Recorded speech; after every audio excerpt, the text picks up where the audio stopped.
Bonjour à toutes et à tous, je suis Clémence et aujourd'hui je vous propose une de mes méditations préférées qui est la méditation de la montagne.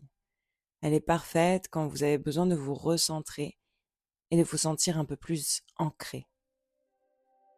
Commencez par trouver une position assise qui soit confortable, peut-être assis en tailleur, les fessiers surélevés par un bloc ou un coussin et le dos droit. De sorte que la moitié inférieure de votre corps forme une base solide et que la moitié supérieure puisse s'élever. Prenez votre temps pour faire tout ajustement nécessaire. Le dos est droit, la tête est posée sur le cou et les épaules sont complètement détendues. Laissez simplement tomber les mains sur les genoux ou jointes confortablement posées sur les cuisses. Et quand vous vous sentez à l'aise dans cette position des jambes, du dos, de la tête, des bras, fermez doucement les yeux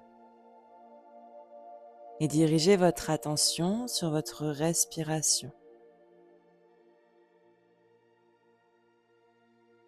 En sentant chaque inspiration et chaque expiration.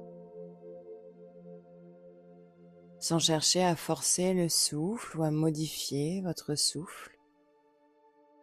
Vous observez simplement l'air qui entre et qui sort de votre corps. Le corps dans cette posture immobile, assis, avec un sentiment de dignité, de détermination, de complétude et d'intégrité.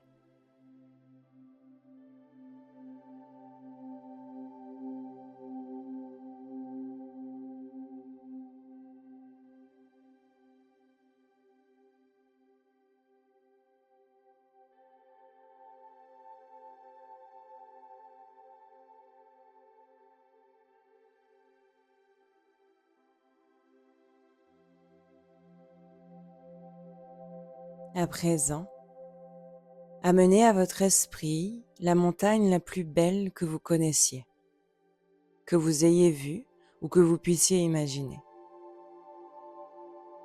Visualisez cette montagne et laissez la sensation de cette montagne se créer en vous-même.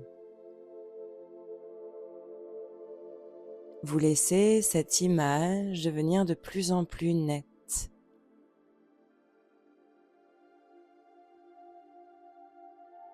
Observez sa forme générale, sa cime majestueuse s'élevant dans le ciel,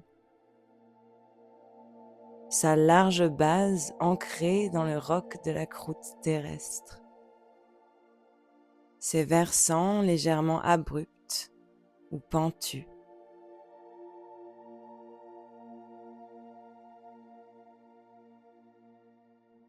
Notez comme cette montagne est massive, solide, immobile, splendide, de loin comme de près.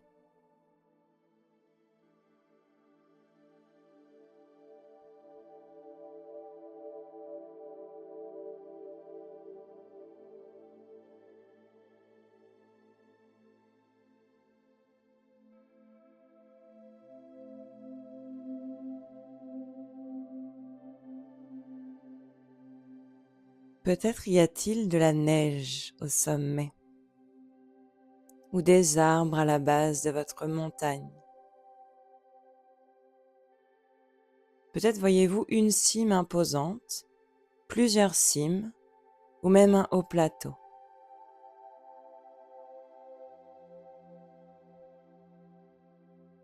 Quelle que soit sa forme et son apparence, vous demeurez simplement assis et vous respirez avec l'image de cette montagne.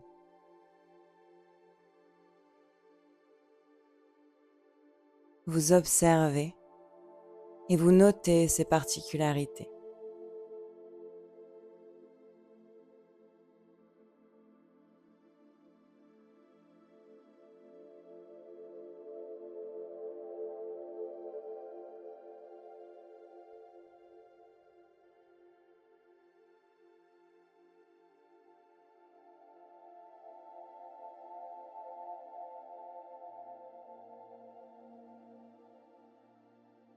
Et quand vous vous sentez prêt, voyez si vous pouvez intégrer la montagne à votre propre corps, de sorte que votre corps assis ici et la montagne, d'une certaine façon, ne fassent plus qu'un.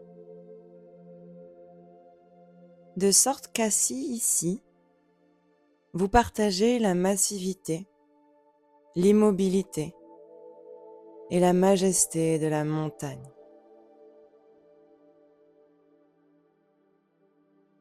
De sorte que vous deveniez la montagne, ancrée dans la posture assise.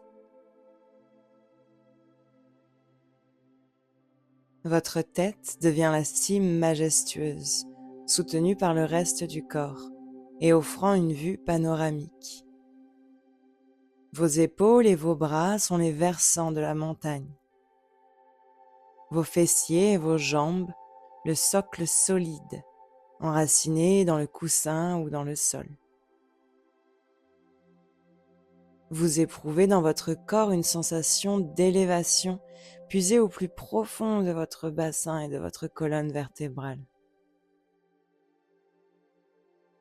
À chaque souffle, toujours assis, vous devenez une montagne qui respire, inébranlable dans votre immobilité, complètement ce que vous êtes, au-delà des mots et des pensées.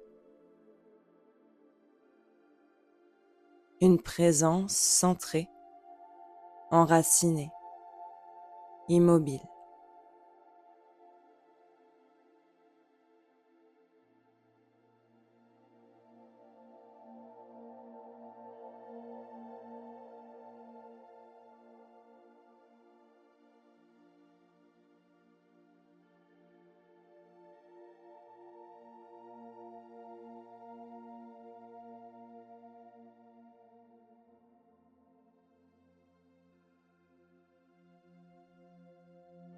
À présent, assis ici, vous êtes attentif à la course du soleil dans le ciel, qui modifie la lumière, les ombres et les couleurs presque instant après instant, dans l'immobilité granitique de la montagne.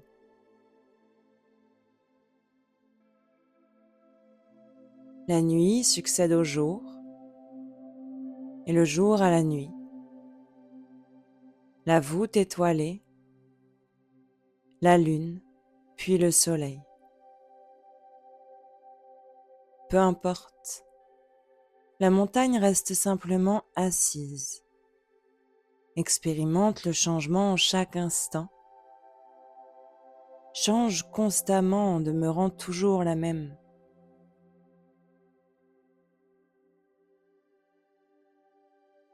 Elle reste immuable, malgré les saisons qui s'enchaînent et le temps qui change d'instant en instant, de jour en jour. Le calme accompagnant tout changement.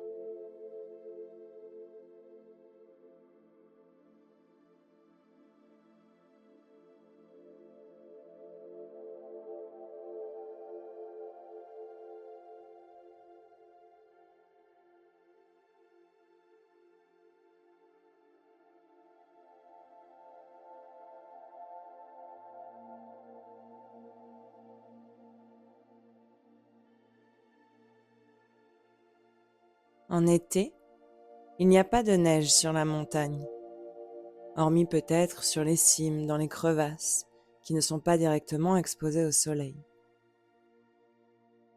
En automne, la montagne peut revêtir un manteau éclatant de 1000 feux. En hiver, une couverture de neige et de glace. En toute saison, elle peut se voiler de nuages ou de brouillards, ou subir l'assaut des pluies verglaçantes.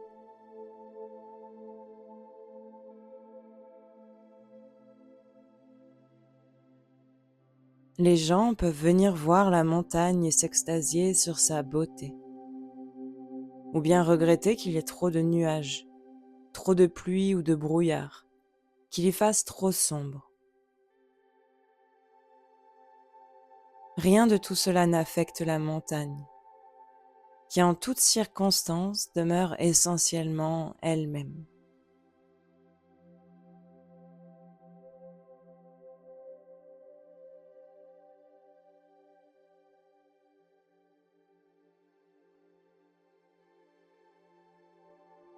Les nuages peuvent apparaître, les nuages peuvent disparaître, les touristes peuvent l'apprécier ou non. La magnificence et la beauté de la montagne ne changent en aucune façon. Que les gens la voient ou non, qu'il fasse beau ou non, ensoleillé ou dans les nuages, et de jour comme de nuit, elle demeure assise, restant essentiellement elle-même.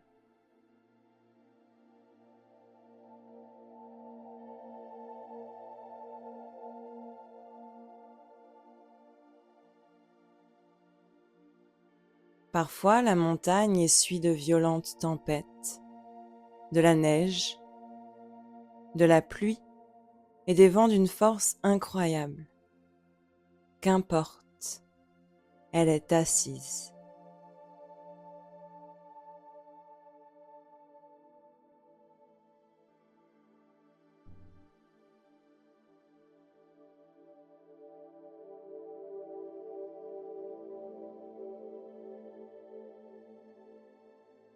Quand vient le printemps, les oiseaux se remettent à chanter.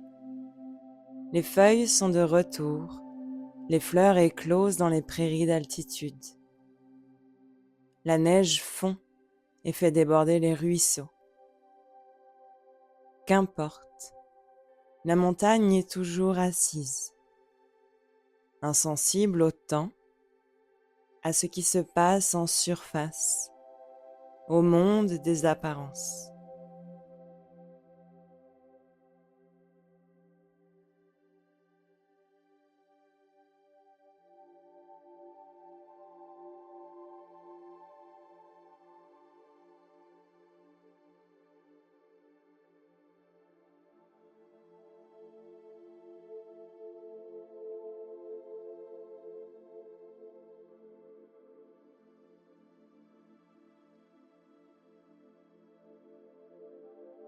Et de la même manière que nous nous asseyons en méditation, nous pouvons apprendre à faire l'expérience de la montagne. Nous pouvons incarner la même immobilité et le même enracinement inébranlable, malgré les changements de notre vie, au fil des secondes, des heures, des années.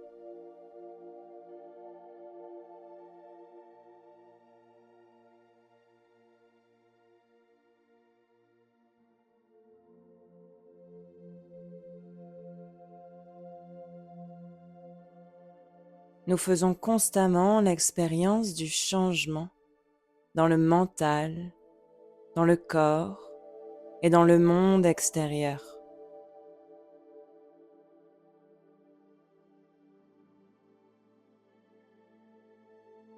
Nous avons nos propres moments de lumière et d'obscurité, nos moments de couleur et nos moments de grisaille. Nous sommes inévitablement soumis à des tempêtes, d'intensité et de violence variables, dans le monde extérieur, dans notre corps et dans notre mental.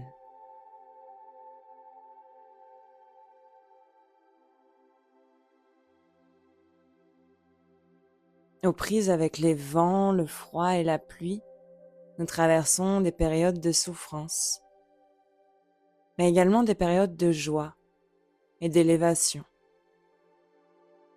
de légèreté et de lumière.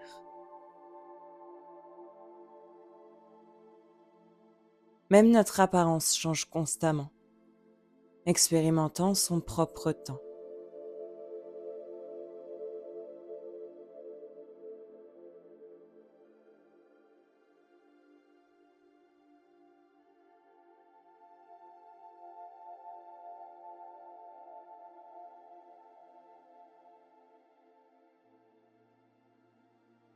En devenant la montagne dans notre pratique méditative, nous pouvons nous connecter à sa force et à sa stabilité et les adopter pour nous-mêmes. Nous pouvons utiliser ces énergies pour soutenir notre énergie, pour accueillir chaque moment avec pleine conscience, équanimité et clarté.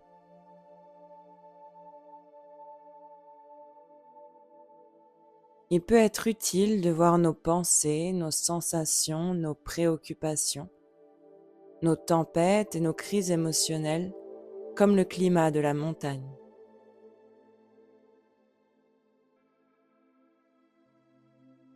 Nous avons tendance à en faire une affaire personnelle, alors que c'est quelque chose d'impersonnel.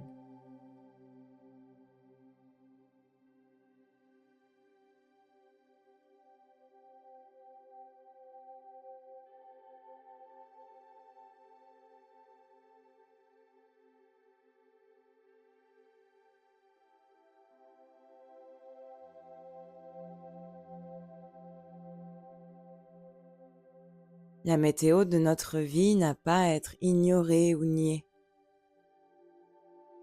Elle doit être prise en compte, honorée, sentie et connue pour ce qu'elle est, étreinte en conscience. Ainsi, nous faisons l'expérience d'un silence, d'un calme et d'une sagesse plus profonde.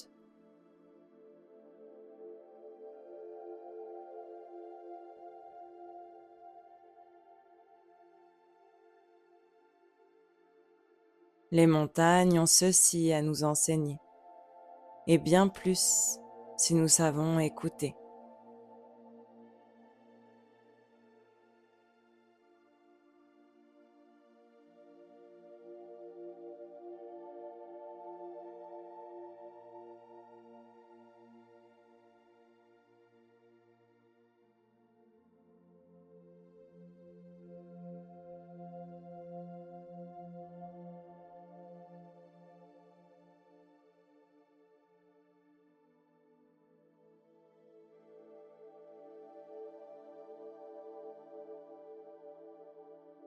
Poursuivez pendant quelques instants maintenant en silence cette méditation de la montagne. Laissez pleinement infuser en vous les sensations d'ancrage, d'élévation que vous apporte cette image.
Puis doucement, laissez partir l'image de la montagne. Ramenez votre attention sur votre corps assis ici. Ressentez les sensations dans vos jambes, votre buste, vos bras jusqu'au bout des doigts, votre visage et votre tête. Étendez votre conscience à la pièce autour de vous, peut-être au bruit qui vous entoure, Et lorsque vous serez prêt, rouvrez doucement les yeux. Je suis Clémence et je vous dis à très bientôt.